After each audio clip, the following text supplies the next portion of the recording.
नमस्कार दोस्तों, स्वागत है आप सभी का हमारे इस चैनल जानू की जिंदगी में। दोस्तों, इतना ही कह सकता हूं कि यह आपका पैसा है। आप इसके साथ जो चाहे कर सकते हैं, लेकिन अगर सब कुछ बर्बाद हो जाए और वह 2%, सोचिए क्या होगा। वे आपका पैसा लेकर दूर भाग जाएंगे और अपने हाथ मलते रहेंगे। यही हकीकत है जो शायद होने वाली है। ठीक है, इसी पर टिके रह और आप ठीक रहेंगे। तो आज का विषय है व्यवसाय में मार्केट रिसर्च। और यह इतना महत्वपूर्ण क्यों है? इससे पहले कि हम मार्केट रिसर्च के विभिन्न पहलुओं और बारीकियों में जाएं, अगर आप सच में विश्लेषण करें कि मार्केट रिसर्च क्या है, तो यह आपके लिए सबसे अच्छे क्षेत्रों की पहचान करना है जहां आप अपनी मार्केटिंग कर सकते हैं। अब हमने एआई मार्केटिंग के बारे में बात की थी और यह कैसे इस क्षेत्र में क्रांति लाने वाला है। लेकिन इससे पहले कि आप यह सोचें कि आपको क्या मार्केट करना है और किस संदर्भ में मार्केट करना है, आपको वास्तव में मार्केट रिसर्च करनी चाहिए। यह आपको बहुत सारा पैसा और बहुत सारा समय बचाने वाला है। और मैं आप सभी को प्रोत्साहित करता हूं कि हम कोई भी मार्केटिंग शुरू करने से पहले मार्केट रिसर्च का उपयोग जरूर करें। यह आपके लिए बहुत फायदेमंद साबित होगा। और सबसे महत्वपूर्ण बात यह है कि यह आपको यह समझने के लिए बेहतर ज्ञान देगा कि आपको किन क्षेत्रों में मार्केटिंग करनी चाहिए।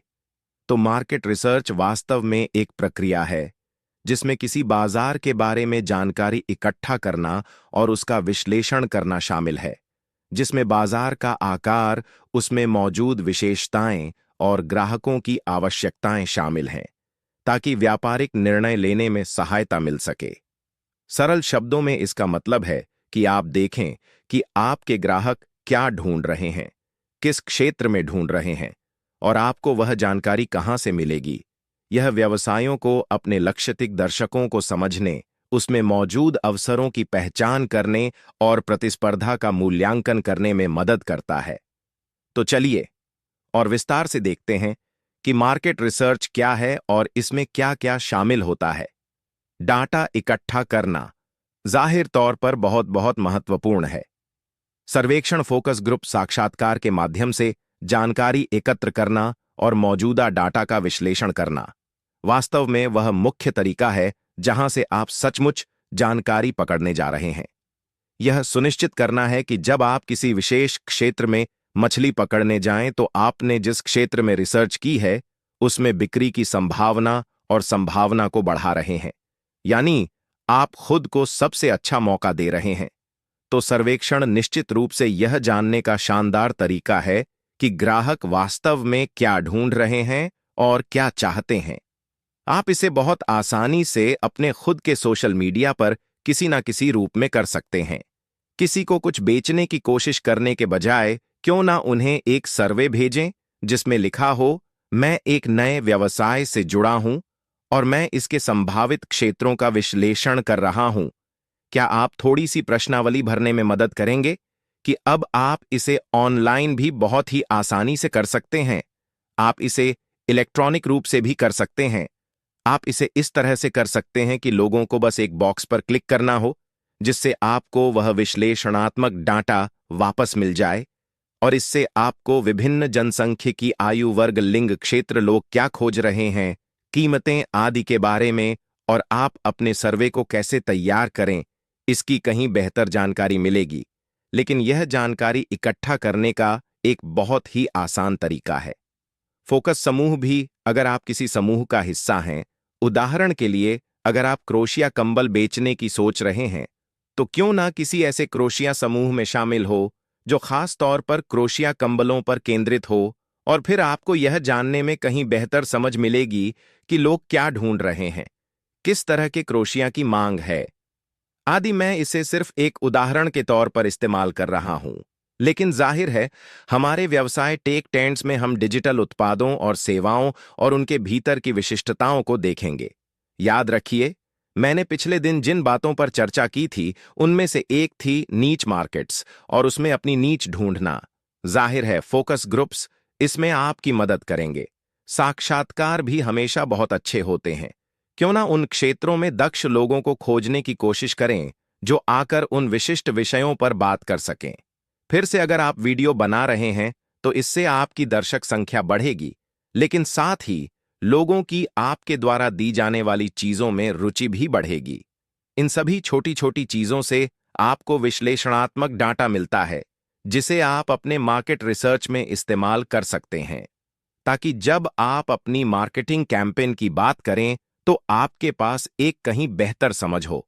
अब हमने डाटा का विश्लेषण करने की बात की थी।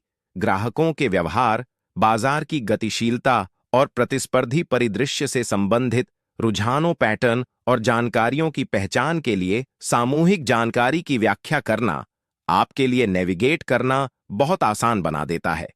काफी बड़े बड़े शब्द हैं, है ना? इसमें असल में इसका मतलब यह है कि जितना अधिक डाटा आप प्राप्त कर सकते हैं, उतना ही बेहतर मौका आपके पास होता है कि आप ऐसी स्थिति में हो जहां आप लोगों को और भी सटीकता से चिन्हित और लक्षित कर सकें। यही इसका सीधा साधा मतलब है।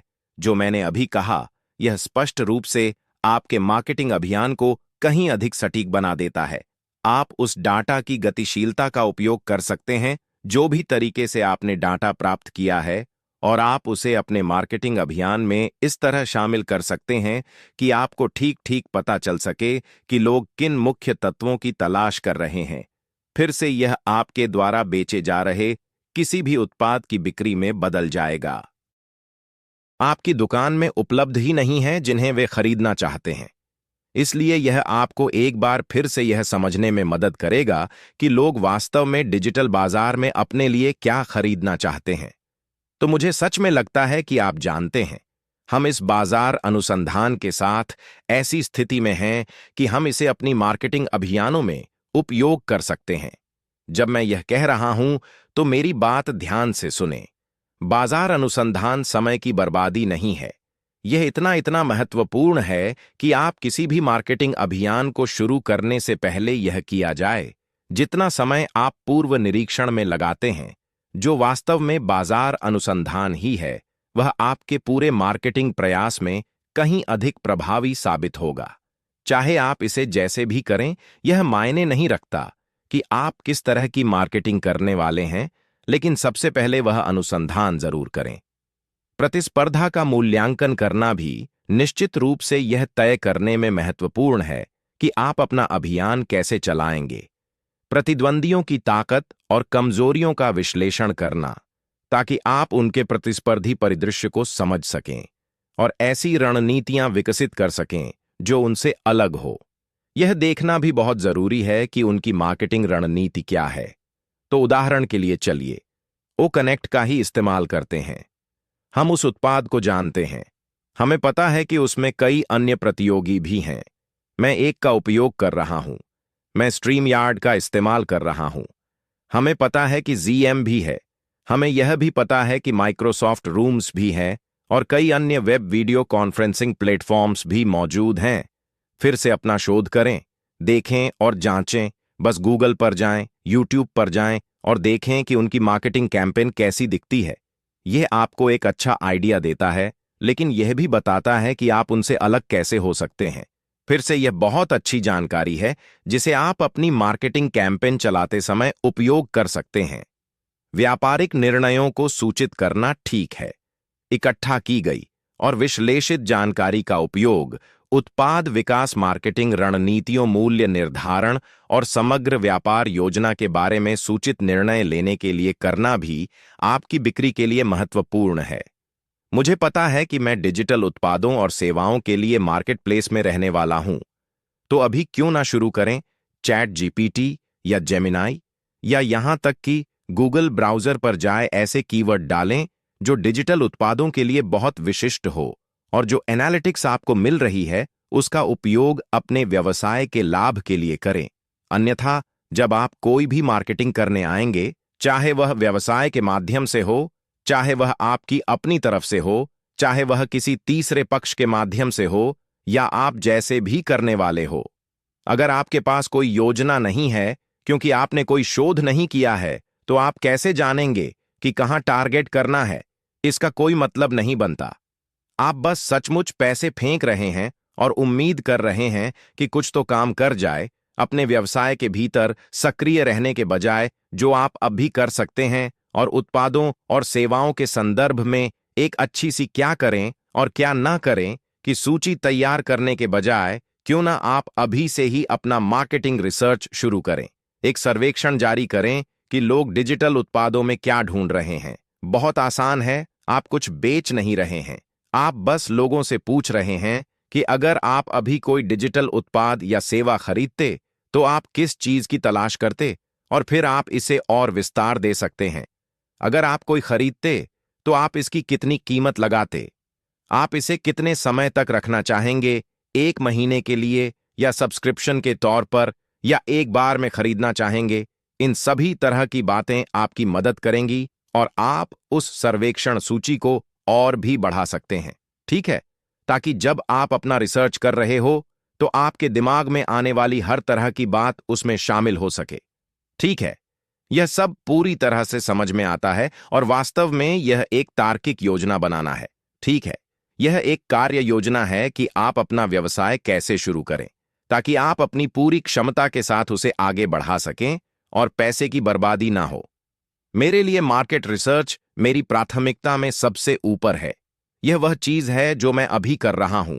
यह वह चीज है जिसकी मैं अभी रिसर्च कर रहा हूं ताकि मुझे उस बाजार की बेहतर समझ हो सके जिसमें मैं जाने वाला हूं।